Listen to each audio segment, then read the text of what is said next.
আসসালামু আলাইকুম এভরিওয়ান। আশা করি আপনারা সবাই ভালো আছেন। আপনারা হয়তো ভিডিও টাইটেল ও থাম্বনেল দেখে বুঝতেই পেরেছেন আজকে আমরা কি নিয়ে আলোচনা করব। তো চলেন শুরু করা যাক।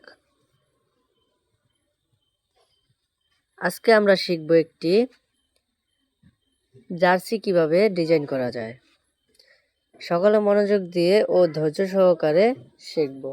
আজকে আমরা দেখব এই জার্সিটি আমরা কিভাবে ক্রিয়েট করেছি। তো সর্বপ্রথমে আমরা একটি সাদা ড্যাশবোর্ড নেব। তো তারপরে এটার ইমেজ সাইজ আমরা করে দেব 1080x1480। এই সাইজটা জার্সির জন্য বেস্ট। তো আপনারা দেখেন কিভাবে কি করতে হয়।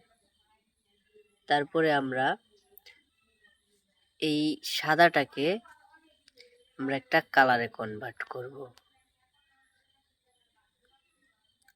সর্বপ্রথমে একটি কালার কনভার্ট করতে হবে, যা নিজ ইচ্ছে মতো নিয়ে নেবেন। সুন্দর একটি কালার পছন্দ করার পরে ওই কালারটিকে আমরা ওইখানে দিয়ে দেব। তো দেখেন আমরা কিভাবে কালারটি সিলেক্ট করি।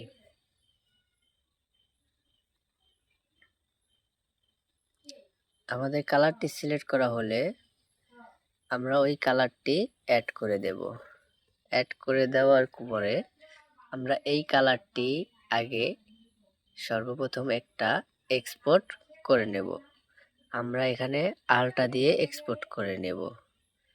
সেভ করে দিলাম। তারপরে আমরা করব এটার উপরে এখন ডিজাইনটা মূলত।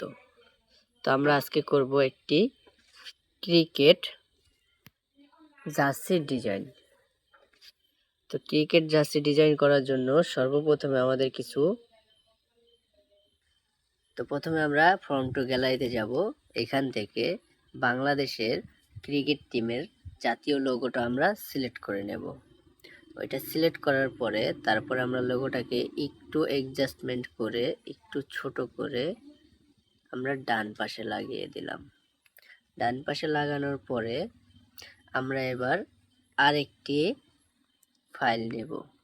আরেকটি ফাইলে আমরা BRBBPL এই লেখাটা আমরা আনব। এই লেখাটা আনার পরে এই লেখাটাও আমরা ছোট করে অ্যাডজাস্টমেন্ট করে এটা ডান সাইডে দিয়ে দেব। তো ডান সাইডে দেওয়ার পরে আমরা এটাকে সুন্দরভাবে জায়গা মতো সেট করে দিলাম। তারপরে আমরা আরেকটা আনব।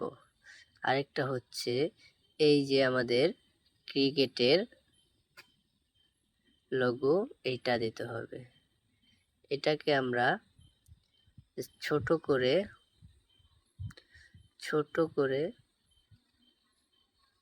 আমরা এটাকে মাঝ বরাবর দেব। যাই হোক, এটা আমরা মাঝ বরাবর দিয়ে দিলাম। মাঝ বরাবর দিয়ে দেওয়ার পরে আমরা একটা শেপ নেব। তো আমরা শেপটা এখন সাদা কালারে নিচ্ছি। পরবর্তীতে এটাকে আমরা কালার করে নেব। যাই হোক, আমরা এটাকে দেওয়ার পরে এটাকে কপি করে নেব। কপি করে নেওয়ার পরে এটাকে আমরা আরেকটা দিয়ে দিলাম।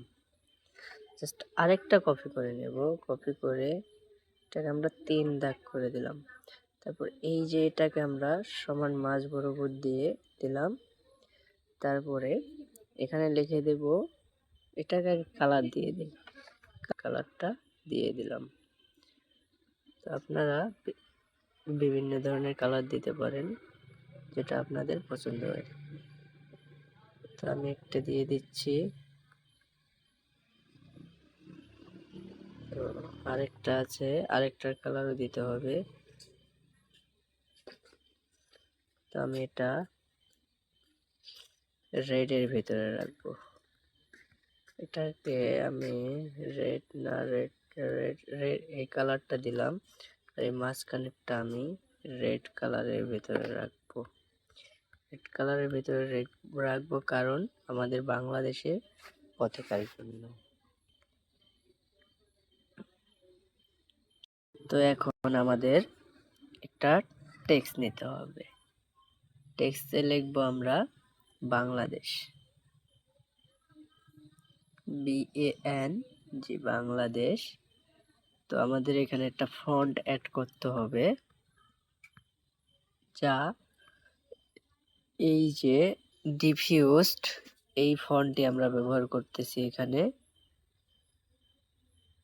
ফন্টটি ব্যবহার করে আমরা লিখে দিলাম বাংলাদেশ। তো দেখেন কত সুন্দর লেখা হয়েছে। এই ফন্টগুলো আপনারা ডাউনলোড করতে পারবেন দি ফন্ট থেকে। তো এখন আমরা ওই যে যেই 3টা লাইন দিয়েছিলাম, ওই 3টা লাইন সর্বনিচে নিয়ে যাব, সবার নিচে নিয়ে দেব, তাহলে সবগুলো ওই 3টা লাইনের উপরে চলে আসবে। তো এখন মনে হচ্ছে দেখতে একটা পোস্টারের মতো। তো এইখান থেকেই মূলত আমাদের কাজটা শুরু। তো আমরা এটাকে সেভ করে নেব এখান থেকে আলটা দিয়ে।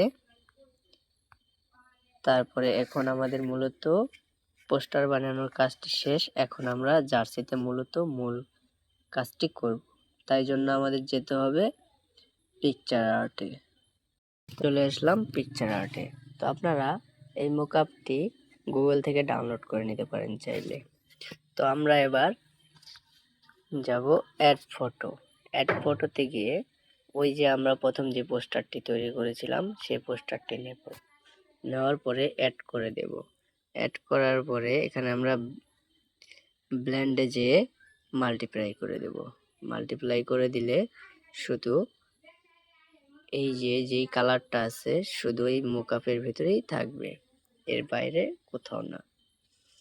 তারপরে আমরা আবার অ্যাড ফটোতে যাব। অ্যাড ফটোতে গিয়ে ওই যে যে দ্বিতীয় পোস্টারটি করেছি ওই পোস্টারটি আনব। তারপরে আবার ব্লেন্ডে যাব। ব্লেন্ডে গিয়ে আবার মাল্টিপ্লাই করে দেব। মাল্টিপ্লাই করে দেওয়ার পরে এখন আমাদের এইখানে একটু কাস্টমাইজিং করতে হবে। কাস্টমাইজিংটা হলো এই যে সুন্দর করে আমাদের এটা মিলাতে হবে। তারপরে এই যে কালারটা, এখন গেঞ্জির কালারটা, ইসের কালারটা অনেকটা অন্যরকম লাগছে। তো আমাদের আবার কি করতে হবে, আবার অ্যাড ফটোতে দিতে হবে। তারপরে আমাদের এই আবার অ্যাড করতে হবে। এটা অ্যাড করে আমরা এটাকে ক্রপ করে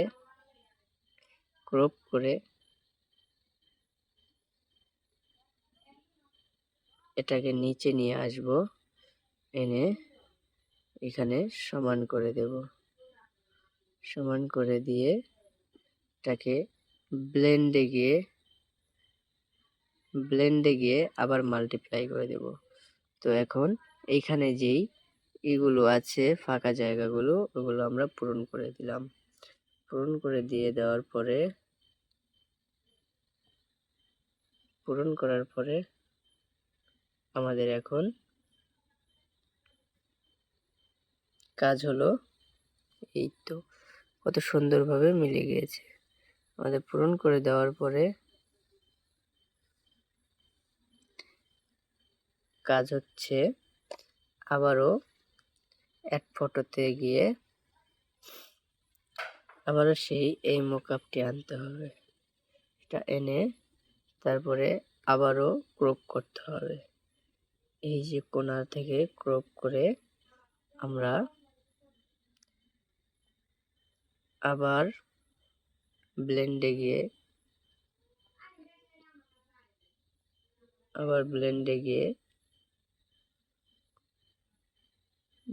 মাল্টিপ্লাই করে দিলাম।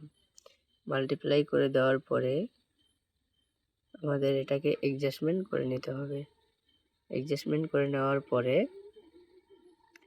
আমরা আবার অ্যাড ফটোতে যাব। এরকম করে চারপাশে আপনাকে অ্যাডজাস্টমেন্ট করে নিতে হবে। এভাবে সমস্ত সাইড অ্যাডজাস্ট করার পরে এই যে আমাদের ফাইনাল রেজাল্ট। যারা এখনই লাইক করেনি তারা একটি লাইক করে দিবেন এবং সাবস্ক্রাইব করে পাশে থাকা বেল আইকনটি অন করে দিবেন, যাতে গ্রাফিক ডিজাইনের প্রতিটি ক্লাস যেন সবার আগে পেতে পারেন। তো আজকে এই পর্যন্তই। তো আগামী ক্লাসে দেখা হবে যে পিছনের সাইডটা আমরা কিভাবে ডিজাইন করব।